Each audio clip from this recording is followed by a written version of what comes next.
Bonjour à tous, dans cette vidéo nous allons parler du fonctionnement de l'appareil reproducteur masculin.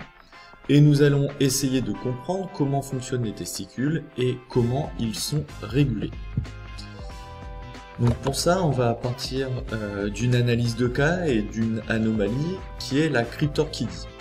Donc le cas est le suivant: après plusieurs mois d'échec pour avoir un enfant, un homme au caractère sexuel secondaire développé, c'est-à-dire que le pénis et les testicules sont développés, décide de consulter un spécialiste.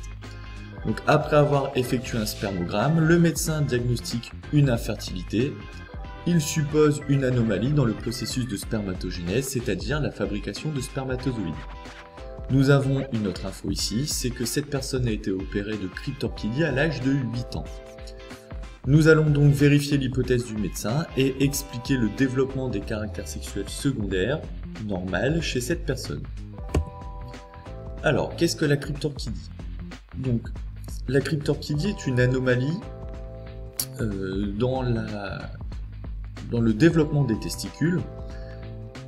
Lors du développement fœtal, les testicules sont au niveau du bas de l'abdomen, puis doivent descendre progressivement au niveau du scrotum. Sauf que chez un individu qui est cryptorchide, le testicule ou les deux testicules ne descendent pas au niveau du scrotum. Il faut donc avoir recours à une opération après la naissance pour faire descendre les testicules dans le scrotum. Alors, nous allons observer au microscope un testicule normal et le comparer à un testicule cryptorchide pour essayer d'aller chercher des différences et éventuellement expliquer une anomalie de la production de spermatozoïdes. Donc pour ça, on va aller sur le site académique de Rennes pour observer au microscope ces testicules. Alors sur ce site, vous pouvez cliquer sur les points d'interrogation. Vous avez le lien ici pour pouvoir aller, si vous voulez, vous balader sur ce site. Sur les points d'interrogation, on fait un zoom avec une annotation de cette coupe de testicules. Alors, observons ce testicule normal. Donc vous pouvez voir ici qu'il y a une bonne quantité de spermatozoïdes qui sont significatifs ici grâce au flagelle. On voit une lumière du tube qui est assez conséquente, ça veut dire que les spermatozoïdes peuvent circuler normalement à l'intérieur de ce tube pour remonter au niveau du pénis lorsqu'il y aura une éjaculation. On peut voir aussi que la paroi du tube séminifère est bien développée avec plusieurs cellules bien organisées.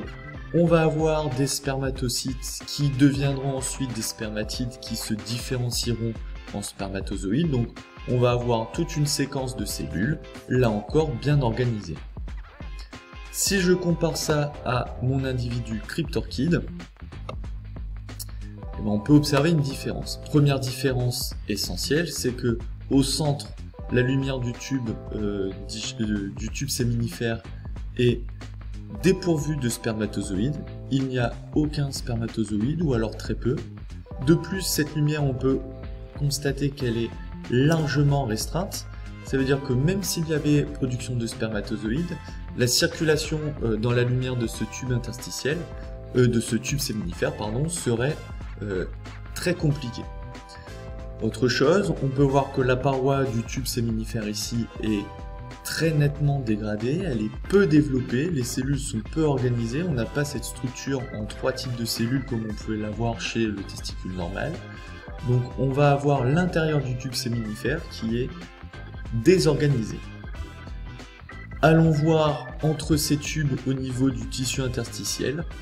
Alors, ici vous avez un tube interstitiel sain, où on peut observer tout d'abord des vaisseaux sanguins avec des hématies, donc c'est-à-dire qu'il y a une circulation sanguine normale dans les testicules. On peut voir aussi que les cellules interstitielles sont présentes, organisées, jointives les unes aux autres. Donc ça veut dire que ici, ces cellules de Leydig, vous avez la notation sur votre activité, les cellules de Leydig sont présentes et bien organisées dans un testicule normal. Chez un testicule d'un individu cryptorchide, on peut voir aussi des cellules interstitielles, elles sont un peu moins bien organisées mais elles sont présentes. Ça veut donc dire qu'il y aura que ces cellules vont fonctionner, les cellules de Leydig vont donc pouvoir produire de la testostérone. Cette testostérone pourra être émise dans les vaisseaux sanguins et pouvoir circuler. Donc ça veut dire que on va avoir un fonctionnement hormonal correct chez une personne cryptorchide. Donc l'analyse que nous pouvons faire de ces observations, c'est que chez un individu dont les testicules sont cryptorchides, nous aurons absence de spermatozoïdes, ce qui constituera la cause principale de la stérilité. Le tube séminifère est déformé. On va avoir donc une lumière du tube séminifère qui est restreinte. Si cette lumière est restreinte, ça veut dire que si j'ai spermatozoïde, il ne pourra pas ou moins bien circuler. Les cellules à l'intérieur de ce tube séminifère sont complètement désorganisées. Par contre, les cellules productrices de testostérone, donc les cellules de Leydig, fonctionnent normalement et vont pouvoir produire de la testostérone, ce qui explique que chez notre individu, même s'il est stérile, il y aura le développement et l'apparition des caractères sexuels secondaires. Ce qu'on peut conclure de ces observations, c'est que dans les tubes séminifères des testicules, nous aurons une production de spermatozoïdes en continu et durant toute la vie. Et on peut donc aussi dire que ces spermatozoïdes, cette production de spermatozoïdes est stimulée par la testostérone, qui elle-même est produite par les cellules interstitielles, les cellules de Leydig. Nous allons donc maintenant nous intéresser à la régulation de cette fonction testiculaire. Et on va voir que cette régulation est faite par une petite glande, enfin un complexe au niveau du cerveau, en plein centre du cerveau, qu'on appelle le complexe hypothalamo-hypophysaire. Donc l'hypothalamus ici, l'hypophyse ici, un peu en dessous. Et à l'intérieur de ce complexe, on va retrouver de la FSH, de la LH, de la GnRH, des vaisseaux sanguins, bref, on retrouve des hormones, des neurones, on retrouve du sang, on retrouve des glandes, on va faire le point sur tout ça. Tout d'abord, qu'est-ce qu'une hormone?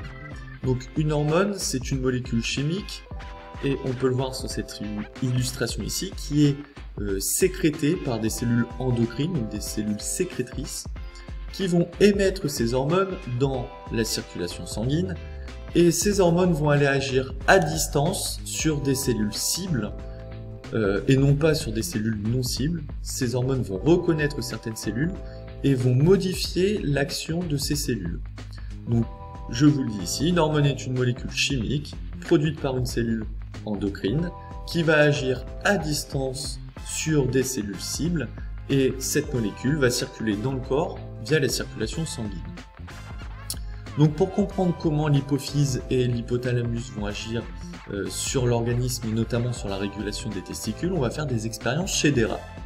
Première expérience, chez un rat mâle adulte, on va lui retirer l'hypophyse et on constate que lorsqu'on lui retire l'hypophyse, on va avoir un arrêt de la spermatogénèse et une chute de la fabrication de testostérone.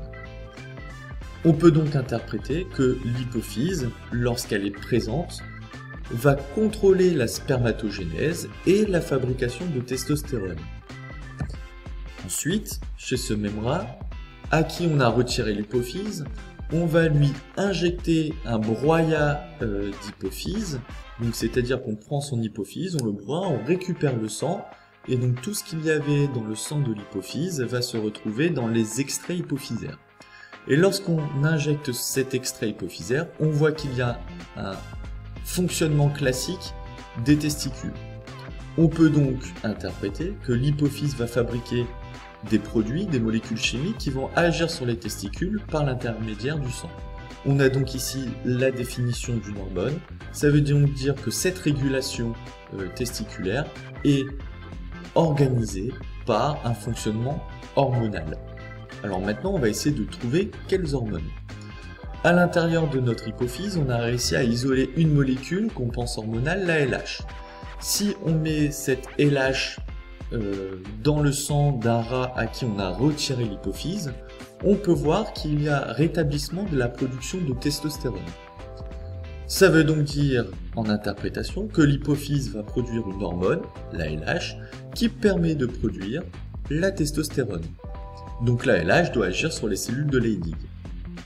On a retrouvé une seconde hormone, on a réussi à l'isoler, et on veut la tester, donc on retire encore l'hypophyse à un rat, et on va lui injecter cette fois-ci notre hormone, la FSH. Et si j'injecte de la FSH, on peut voir qu'il y a rétablissement de la spermatogénèse. Ça veut donc dire que l'hypophyse va produire une seconde hormone, la FSH, qui permet de produire les spermatozoïdes, et cette FSH va donc agir sur les tubes séminifères. Alors, ici on va essayer de comprendre si l'hypophyse fonctionne seule ou si elle-même est régulée par autre chose, par une autre glande, et on va particulièrement s'intéresser à l'hypothalamus qui est relié à l'hypophyse par des neurones, et qui semble aussi sécréter une hormone qu'on appelle la GnRH. Donc on fait d'autres expériences chez les rats. On va ici détruire des neurones de l'hypothalamus, et si on détruit ces neurones, on constate un arrêt de la libération de LH et de FSH par l'hypophyse. On peut donc interpréter ici que lorsque l'hypothalamus fonctionne correctement, il va contrôler l'hypophyse via ces neurones. Pour vérifier ça, on va garder l'hypothalamus chez un rat, mais on va envoyer des décharges électriques au niveau de ces neurones dans le cerveau, et on va essayer de voir ce que cela entraîne sur l'hypophyse. Et lorsqu'on stimule électriquement les neurones de l'hypothalamus, on constate qu'il y a une libération brutale de LH et de FSH par l'hypophyse. Ça veut donc dire que la stimulation de ces neurones contrôle la LH et la FSH par l'hypophyse. Je vous ai dit tout à l'heure qu'il y avait aussi une hormone qui était produite par l'hypothalamus. On va donc vérifier si cette hormone agit aussi sur l'hypophyse ou pas. Donc on va retirer un hypothalamus chez un rat, on va le broyer, on va prendre les extraits de cet hypothalamus et notamment on va repérer une neurohormone qu'on appelle la GnRH. Et si on injecte la GnRH à un rat à qui on a retiré l'hypothalamus, on peut voir qu'il va sécréter aussi de la LH et de la FSH. Ça veut donc dire que l'hypothalamus va sécréter aussi en plus de la GnRH qui va agir sur l'hypophyse, qui va lui permettre de libérer de la LH et de la FSH. On peut donc constituer ce schéma bilan. On va avoir un fonctionnement testiculaire global qui va être contrôlé par ce complexe qu'on retrouve dans le cerveau, le complexe hypothalamo-hypophysaire. L'hypothalamus va stimuler l'hypophyse via des neurones, mais aussi via cette neurohormone, la GnRH. Lorsque cette hypophyse est stimulée, elle va produire de la FSH et de la LH. FSH qui va agir au niveau des tubes séminifères du testicule, qui permettra la production de spermatozoïdes. La LH va elle aussi agir sur les testicules, mais sur les cellules de Leydig, donc les cellules interstitielles, qui vont produire de la testostérone, qui permettront de garder les caractères sexuels secondaires et la libido chez l'homme, mais aussi qui permettra de stimuler la production de spermatozoïdes. Donc voilà, j'espère que vous avez bien compris le fonctionnement et la régulation de l'appareil reproducteur masculin. Dans la prochaine vidéo, vous verrez comment est régulé l'appareil reproducteur féminin. À bientôt!